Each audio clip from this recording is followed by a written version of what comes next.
फिर कहते क्या ना करते फैज, तुमने भी इनकार किया। जैसे थे जिंदा तो थे, ये इश्क विश्क बेकार किया।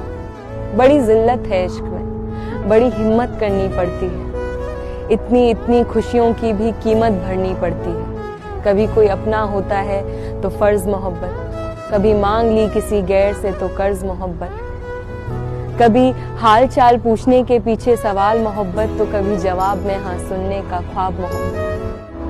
मोहब्बत ना हुई मुसीबत हो गई। मैंने किनारा तो कर लिया, पर कभी किसी आंखों के इशारे, कभी किसी होंठों के सहारे। एक तरफा में जीत गए, कभी दोनों तरफों से हार गए। जमाने के रंजो गम ने हरा दिया। मोहब्बत हुई भी तो मिली नहीं, मिली तो बड़ी देर से।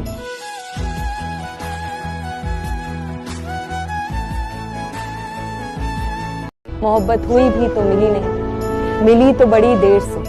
जब मिली तब तक ये जाहिल अपनी माशुकाओं को सब दे आए। चांद के टुकड़े कर दिए, सारे तारे दे आए। फूल नोच कर ले गए, सारी बहारें दे आए। आशिकी मौसिकी शायरी लफ्जों का ढेर लगा है ये, अब ज्यादा से ज्यादा वो भी क्या करती। आशिकी जितनी मेहनत गर खुदा हर रिश्ते में करवाए, तो टेक टेक कर इजहारे मोहब्बत में मियाँ उसके बंदों के घुटने घिस जाए। तो ये जान लो, दिन कम है और लोग बहुत, उम्र भर का साथ नहीं।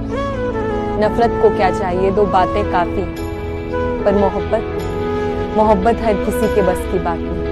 क्योंकि मोहब्बत के सारे शौक, सारे फर्ज, सारे दर्द सिर्फ एक बार मिले तो ही जायज लगते हैं। क्यों लिखा मालूम नहीं, पर क्या खूब लिखा है फैज। मुझसे पहली सी मोहब्बत मेरे महबूब न